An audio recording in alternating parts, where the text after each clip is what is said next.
Hello, Jordan here again. We're on the Lookout Arts Quarry, original native land of the Nuhaha peoples, and here for another little conversation. This is Aliko. Aliko, want to share something to start? Yes, I did. We're going to be talking about integrity today. I just wanted to share that I'm high on marijuana for the first time in a long time. And to be in integrity, I wanted to be transparent about that fact. I fucking love this. And essentially, Boulder's coming. Perfect. No, actually, we're doing a little conversation here. We're doing an interview about integrity, but I'll catch you later. Yeah. In like 20 minutes, come back. Yeah, yes, please. Yes. So I was talking about weed. I haven't smoked it very often in the last 10 years. Yeah. Since high school. Well, I would say maybe 9 years. It's a little bit after high school because I find that it compromises my integrity. Ooh. So I just wanted to be transparent. Not my outward integrity, but the integrity with myself. Like Yes. my discipline, myself. Yes. Centeredness. Yep. So. But I'm exploring it again to see. I'm exploring it in the safe container. Mm-hmm. We're here at the Bellingham Arts Quarry, and I've got my closest people around, and so I'm exploring with it. So I just wanted to be transparent. I have a similar story. It's been an evolving relationship with weed. It's like, and I love that. It's for me. Even the conscious eating, I lose that shit. Oh my God. Which actually comes into, I start all of these with a gift. Oh, and for you, I get to gift you 1 jar of my homemade granola. This shit is bomb. It is. Enjoy I've had it. it already. I had it last weekend for the first time. Yes. Thank you. Oh, this is beautiful. Honestly, and if you get the munchies at any moment, you can have some. I'm so proud of you, Jordan. I'm so blown away by just Okay, we stop there for this. But, I appreciate that. Bro. Yes. I'm so... happy Yes, fuck yes, all over, and I received that love. Yes. And also I find with when I'm getting high, I lose my ability to be in right relationship with my mind and my thoughts, and my heart and my body, and then I just get separated from people. So this does segue perfect. So just a few questions, and I'll try to stay focused on them, but sometimes we'll have rabbit holes. But we'll just flow. I'm excited. Cool. I have some stuff to share. I know. This is so juicy and perfect. The first, and take this whatever direction you'd like, but stories are always welcome as well. What has your journey to live in your truth, your integrity, and your authenticity looked like? A lot of hard motherfucking lessons. I'll tell you that. No. Gosh. I feel like we all get something different when we're born on this planet. And, some people do say that we've chosen what we've been given on this planet. And I find that I have this very unique transplant gift, like what I'm coming to this planet on, to sort of be a bridge between gender. I'm a trans masculine person, so that means I was born female. Gender, race, this social construct of race that we have, which is, how to unwind that, how to support people, and knowing that's a tool of colonization to separate people. So how do I work with bridging everyone, right? Within me first. Religion, I was born half Jewish, and a practicing Jew for a long time. My mother grew up in Haifa, Israel, and my father is from the Caribbean, and he was not really religious or grew up Christian, but bridging all of these things within me. And a lot of it was really gnarly. I came down with a lot of trauma from our culture, and then from also my parents, Holocaust trauma on one side and slave trade trauma on the other. And I'm really alchemizing this in my body. As my body's changed over the years, I've felt that deeper and deeper clarity, that deeper power. And it hasn't always been easy. I've compromised my integrity. It's like what Lux says, it's like consent. How our whole culture hasn't been consensual. We don't live in a consent-based world. It doesn't teach you from the foundation of when you're growing up. It hasn't taught the generations before us. It's getting better. We're fine, but we've come in with toxic patterning. Yeah. And it doesn't help from your parents either. We've all come in with this toxic patterning, and I perpetuated that for a long time. I have caused a lot of harm, specifically around romantic capitalism, because that had one of the biggest social cultural effects on me, and it's ruined some of the most beautiful relationships of my life. And it's romantic capitalism is the idea that's programmed, linguistically programmed into you from age 1, that we must have love look like this, and like so many things. Like, if love doesn't look this way, get weird, like lose yourself, like all these lyrics, all these movies that say the same bullshit. And I'm a Cancer, and I'm like this hopeless romantic, but I'm really divesting myself from romantic capitalism, how that impacted my nervous system, how jealousy was this huge thing that I harbored, and my deepest wounds around abandonment and not being chosen in love, because my parents really didn't, like, my brother was the favorite kid, and like they chose him, and then abandonment, like we all come in with lots of abandonment trauma. Who am I kidding, right? And so it's this like common collective trauma, and then the journey, really, you asked, journey towards like integrity and right relationship, it has been from causing a lot of harm. Yeah. And it has been from my deepest wounds being triggered and nobody being able to save me from them. And the trauma that I've come into this planet, like nobody being able to save me from them but myself. And with, of course, help from community and nature and all these practices that I've been researching lately, literally the neuro decolonization, like literally like healing your chromosomes by when you run. And I've been running a lot. I've probably run 50 miles this year already. Not all at once, but like 2 to 3 miles a week. And it's just like, I feel like all of these, like running and being in nature and water plunges and sauna, all of those things are actually scientifically proven to grow your neurons and like heal your brain from colonization specifically. Wow. And so doing that for myself, and then going through my deepest wounds that an ex-partner of mine like triggered, like I've never been in me more. I want to take responsibility for all of that, and that is my journey towards like right relationship with myself and the world around me, is from fucking up. Yeah. Wow. That is so fucking beautiful. I like the small thing that counted for me. Even last weekend for me, I fell in love with somebody, and of course you get lost in the story that goes like back from like high school or before that. I'm like, oh my god, this is gonna be great. And I was like, I'm gonna be driving to Spokane this weekend. I gave her my number. Of course, I professed my love to her and just overwhelmed the fuck out of her, because I'm falling in love with the story of her without even creating the space for us just to like connect at an open level.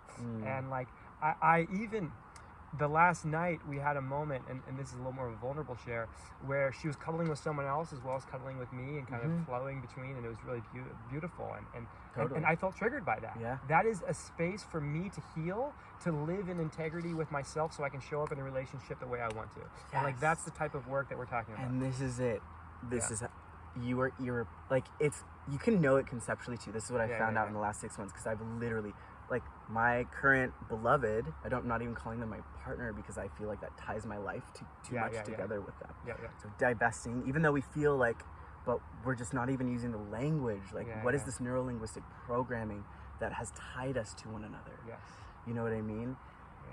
And so essentially, like, my beloved sees other people, has their other lovers are here, like Yeah. on this land right now. You Yeah, know what yeah. I mean? And I'm like friends with them, and I'm like Fuck yes. not, because I Oh, know I'm beautiful. so secure. Like, we've been like the building of our relationship and security. We've been friends for 3 years. Yeah. They friends on me for 3 years, and I'm so happy about that. I was so not ready for this. Yeah. I was so not ready to heal. Yeah. And it's that journey has been like this, going through my deepest wounds. Yeah. And realizing, like, my biggest mistake was thinking I needed to possess something in order to have it. Yes. I don't need to possess anything in order to have it. Yeah. I have it. Yeah. I don't need to possess it. I have it. Fuck Like, yeah. yeah. Oh, that's so beautiful. Yeah, and you are irreplaceable. That's another thing. Yeah. It's like, we are the love that you can support another one person with. Yeah. Nobody else will touch a soul the way you touch a soul. Yeah. You are so unique. Yes. I know that I will never be able to touch a soul the way that other people that my lover has been with touches a soul. I know that even about an ex I have, like, the love of my life, I've hurt so badly. I've hurt her so bad. She's hurt me too. Yeah. But I've also hurt her so badly, and I still love her, and I have not talked to her in a long time. And I know, though, deep down, whatever we had can never be replaced. And I know she loves me too. Yeah. And that makes the time in between us seeing each other amazing and okay. And it's like, if I can love two people like this in my heart, and neither one can replace the other, like, other people can too. And I knew this, though. Yeah. But I had to know it in my body. That's it. Like, conceptually you can know something, but until you know it in your body, you don't know it. Yep. And now I, like, choose to spend time alone. I need it. If I spend too much time with a partner, like, doing day-to-day life, I lose myself. Yeah. Like, I have to have my practices. Yep. I run like 2-3 times a week. I, like, go live. If I'm not doing those things, my relationship isn't good. If I'm not going out into nature once a week, if I'm not, like, doing my yoga, 10 minutes of yoga at night, my, reading, listening to the podcasts I like to listen to, like, if I'm not doing that, my relationships isn't good. Yep. Oh, yes. That ties it exactly back to the integrity part. Like, for me, I have a morning ritual practice that I have to do, and now it's expanded to like an hour. It is beautiful. Oh, I've been doing it right here in the dock every morning, and journaling my gratitude, intention, and prayer, and just to prayer out into the world. And then about 25 minutes of movement and just getting in my body and flowing. And then I have a poem I wrote, which is like a mantra, but it's about 15-20 minutes. And it's like me going through everything that just, like, in different parts, like, highlight each day. And it's like I haven't shared it with anybody yet. Yes, dude. One day, exactly. I don't know if I'll ever share it with anybody. That's good. It's so beautiful. That's good.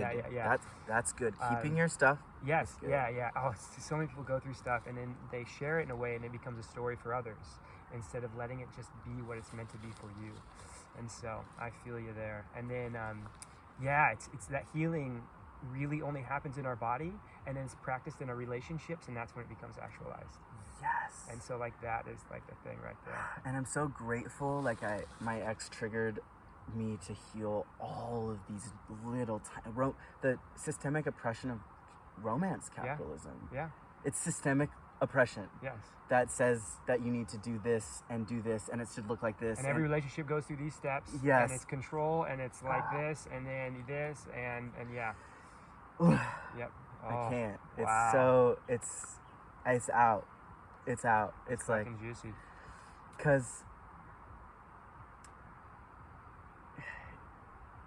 this is what I say to people, in other cultures, the most important relationship is father-son, or grandmother-granddaughter, or, like, whatever it is. It's only in these Western cultures that essentially make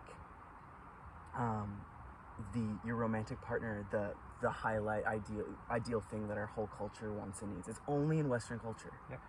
In other cultures, it's very different. Yeah. And Lex was just reading something out of a book about queering anarchism, and it literally described how romantic capitalism is straightness, or like a man and a woman get married and she wants this expensive ring, and how that fucking feeds the blood diamond, like murderers in Africa, and then you don't even think about that. Yeah. Like, I was just like, oh my God. And how like capitalism, they're making so much, people are dying for heteronormativity, and that's why this queer wave, like this, whether it's like you're straight queer or like you're queer. Yeah. Like, I think straight people can be super queer. You know what I mean? Oh yeah. Are super queer, like yeah. in like spirit, you Yes. know? Yes. Like our people especially Yeah. are queer spirited people. Yeah. And that's why this cishet matrix world is so toxic and so damaging. Yep. And I've also been working with this thing of like, when we're judging something like that, when we're judging another, when we're judging those people, how is that in me? Yep. I can't say that matrix culture doesn't live in me. Absolutely. It does. Yeah. You know, so in that regards, like also having like, just finding myself in everyone around me. Yes. And everything. And like, knowing that it's all, we can just reintegrate it, and it's love. Like, we need to process to love. The fucking judging of other people, it's so often us judging ourselves. Oh my God, I know. It's like, I've been doing a lot of work about my relationship with my father. Yeah. And it has gone through a lot of waves, and I'm realizing all the projections I have of judging him are judging parts of me. And it's fucking messy. Mm-hmm. And of course they come from him, they come from a lot of our familial things and traumas that are just passed down, as well as just like how we be as a family, and the priorities, what success means, what happiness means, what a relationship should look like, what a career should fucking look like. And I find myself sometimes just discounting the human that he is, and not allowing myself to hold space to meet him where he's at for whatever journey he's going to be on, because he's not going to be coming along the same journey that I'm on, or we're on, or you're on. Yeah. And that's okay. Yeah. But if I can see him for where he's at and find ways to love him and ways to share that, it's there. And, and there's potential for something beautiful, at least to be between us. But it's, fuck, it's messy, because God, yeah. He was wanting to pick me up from the airport after my travels, and it was like just right into it. It's like, and I'm sitting there in the car, and I'm like, oh fuck yes, like wow, I've grown. I can just hold on to this. Yeah. I can just like, ooh, my body can handle this, because again, it's just the awareness, and I'm your just feeling integrity it. with yourself. Exactly, and then I can just feel it and just hold it, and I'm like, wow, okay, I'm feeling the emotion. I'm feeling where it's sitting inside my body, and I'm just holding on to that as it flows, and then I can just kind of be there and just trust that what I'm putting out on just a body to body communication level is healing him potentially. Yes. And that's something powerful, where it's just like, I don't need to worry about like convincing him of something, but just the way I can be around him can be something that's magical. And so, yeah. Okay, next question. We're on to 2 now. We're doing great. Before go that, like, that is when you know the work is done. You know, I was work is never done, in my opinion. But yeah. Work is never done, and you get to this point where you get to these points where it just, like with my beloved, like, you know, they're going to hang out with this guy. They're wearing another guy's sweater in front of me. Yeah. Like, and I'm just like, okay, like I'm not. It doesn't even. Yeah. It's just not even there. Oh, and even if it does come there, it's more of like, now I'm excited. I'm like, oh, I got a trigger. I got something to fucking work with. Every trigger is exactly an entrance to freedom. It's medicine. Yes. It's just an opportunity. It's another, and it will keep coming up. And if you don't heal it, if you don't, look at it. Yeah, it'll keep coming up. And so just hold it. It's like, wow, okay, this is a part of me now I get to know deeper. Yeah. And I get to hold space for and love, and find ways to alchemize and integrate what that is into this more full being, instead of hiding it or being afraid of it or not grieving it properly, whatever it is, like, fuck yeah. Yeah. So I'm like, all the triggers, it's like, yes. Let the darkness come in a way that allows it. Too often, sometimes we're just trying to live in the light, but no, it's bring it on. Bring it on. I mean, Yeah. we're not going to get out of this without darkness. Yes, Like, yes. we are even flow of all of it. Yeah. Last question? Yeah. Or more. Well, we're going to do a little in between, but the next one is. Cool. I'm going to grab my water. Yeah. You're welcome to ask me why. Please. Yes, I will. What does, you'll love this one. Well, it's just you just ripple this into the world already, but what does community and belonging mean to you? Oof. Yeah. I gave a talk. Okay, closer. No, you're good. Hey, Erica, what does community and belonging mean to you?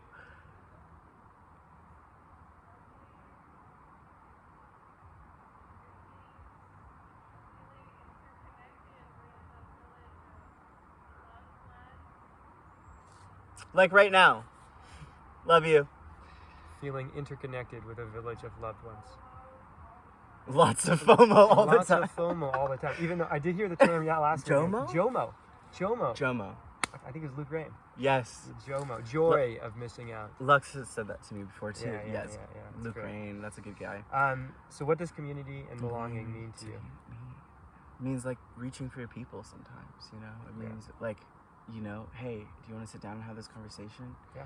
Do you want to sit down and be vulnerable with each other? Yeah. And be human together and grieve together and be messy together and sing together and dance together and be in nature together? Do you want to radically rest one weekend and do whatever the fuck you want in this gorgeous ass place? Yep. And just have some people around? Your people around? Yeah. That's what it means. Yeah. But I gave this talk in October called Returning to Your Houses of Magic, How to Be Anti-Capitalist in Business and the History of Belonging. Yep. And I talked about how capitalism and these threads of what happened to us as a people in Europe, this deep division, this construction of difference, this control of the women, sex, and the body, this primitive accumulation of taking away the common land from the people, and the colonization of the Americas, all these things wrapped together has stripped us of our belonging over time, over generations. We've lost it to the land, we've lost it to each other deeply, we've lost it because of capital gain for a select few. And I've been giving these talks, I've given 3 now, and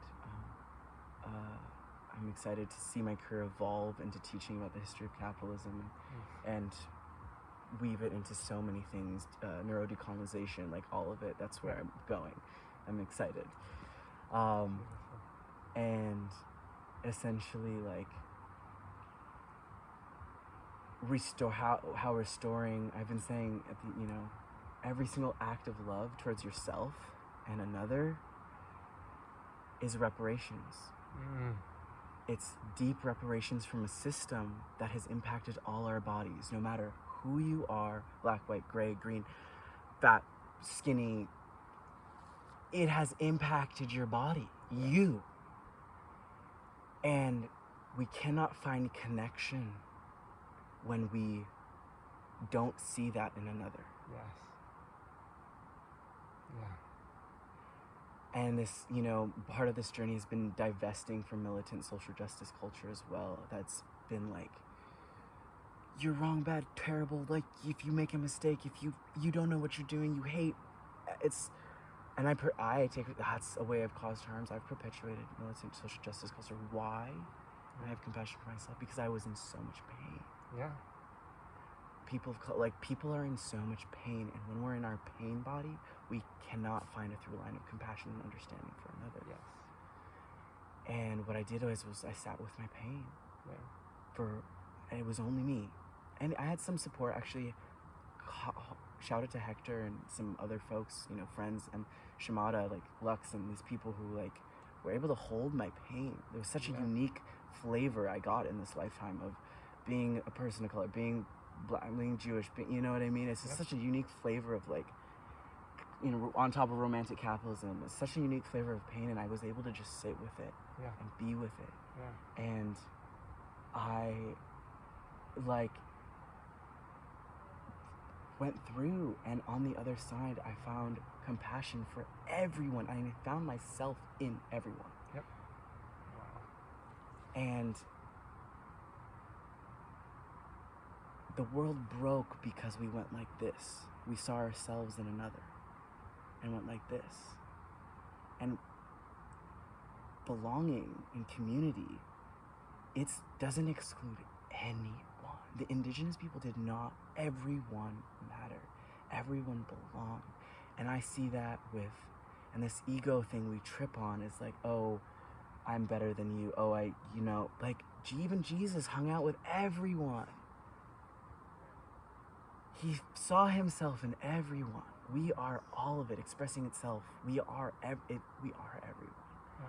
And like, we will not find deep community and belonging again with ourselves or another until we alchemize and masticate. I almost want to say like when you're chewing your pain, like, but it's not that. It's just like masticating. You're like processing your pain body, having compassion for your own pain body and seeing yourself in another.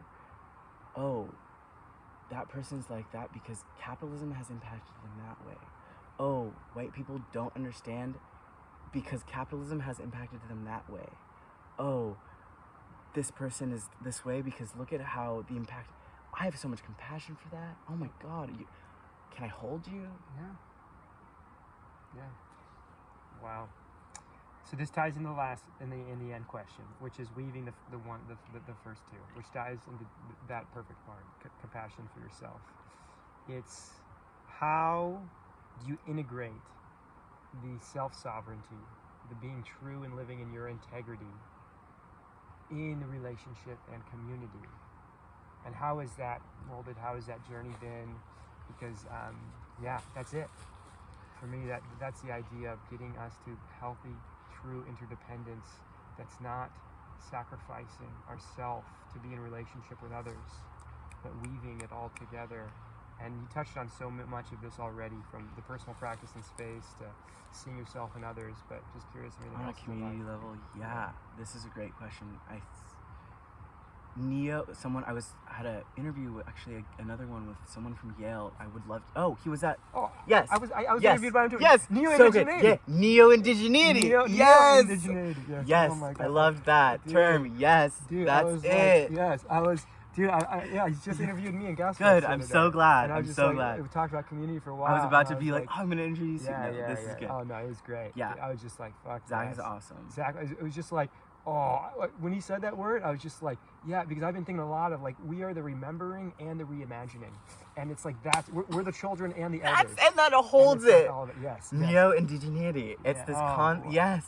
Yeah, talk about it. Explain what it is. It's this concept that we can re-indigenize our bodies, our minds, our spirits to the land that we have been raised on. Like, again, it's not our fault that we are here. Yes. But it is our responsibility to repair, and it's our responsibility, like you said, to build the new, neo-indigenize. Yeah. Like, you know what I mean? Build the new and hold the integrity. Yes. Yeah. Oh, it hits me in my body, and like it settles me. It's like it gives me hope, and it's like and it holds your compassion for your positionality. Yes. No matter what, my parents. I'm first generation, but I belong to the Pacific Northwest. These forests. I grew up fucking building forts, and it's like this is the space that I have. These trees raised me. And something I shared with Zach was like weaving in. First off, like, we have got work to do for the cultural soma, the larger body, to heal the relationships with the tribes that have been here for so long. And that's a part of integrating this work. The neo-indigeneity. Exactly. And then it's like, okay, then how can we step forward and pull on the wisdom that's not just touched in nature? Pull and bring along. Oh, like, my yes. goodness. Like, and bring it into the technology, into other things. Totally. And it's like, as my chefing and cooking is going, like, how can I start using nettles and other native ingredients, native berries, bulbs of different flowers that the native peoples have been using for thousands and thousands of years, and that they need to be retaught as well. Yes, because capitalism has stripped them from that, all their, like, a lot of their knowledge. But you know, how do we, like, it's such, we need, like, the work is like, put your roots down, put your feet on the ground, you know what I mean? And like lift all, because every single person comes along. We are them. They are in us. Yeah. So essentially, can you repeat the question? Well, it's mostly about integrating this self-sovereignty and like living in integrity with yourself, and then in community. And neo-indigenize and honestly re-indigenize.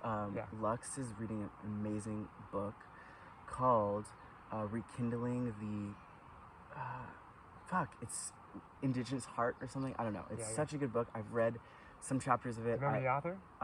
Yes. No, it's no, I don't. But I just ordered it on Audible because it's so fucking good.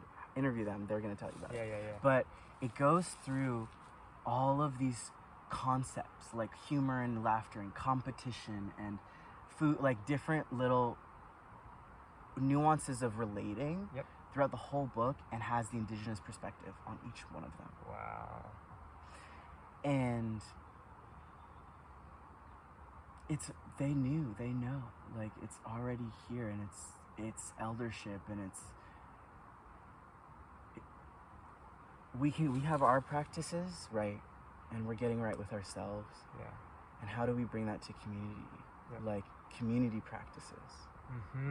What are our community practices that we do to clear and heal? And there's been my birthday wish from last Sunday was my birthday, and my birthday wish that I announced to the people that was at my birthday party was that all conflict is to be reintegrated into community. And I don't say healed, because it's Teal Swan has a great quote. She says, I'm almost done. She says, when you think you need to heal something, you already have an air of disapproval for that thing. Ooh.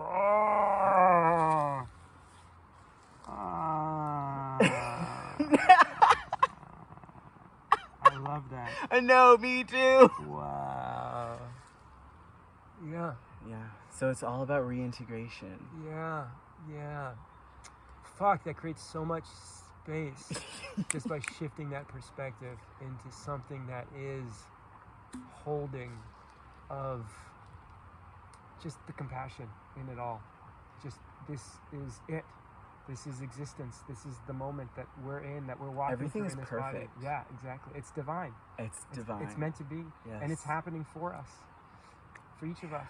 And so, you shared that intention, your birthday intention with me. I got to serve Aliko breakfast on his birthday, and it was perfect. It was like the best gift to send you out for your day. So let's finish there and just call it fuck yes. I've been calling this series Our Mycelial Selves, all about staying in the self and the truth of we're already interconnected underneath, and it's all there, but not losing ourselves in the relationship in our minds, and staying true to that self, as in we open up for all the possibilities of deep, caring, supportive, loving, interdependent, interconnected relationship and community, and not grasping onto it in all the ways it can. Neo-indigenize. Yeah, neo-indigenize. What does it mean to you? What does it mean to us as a community? That's going to be, Zach just planted that seed for us in the Northwest. Yes. That's going to be a good one. Zach's a friend we met last weekend who's doing a project for Yale and interviewing similar to this. So much love.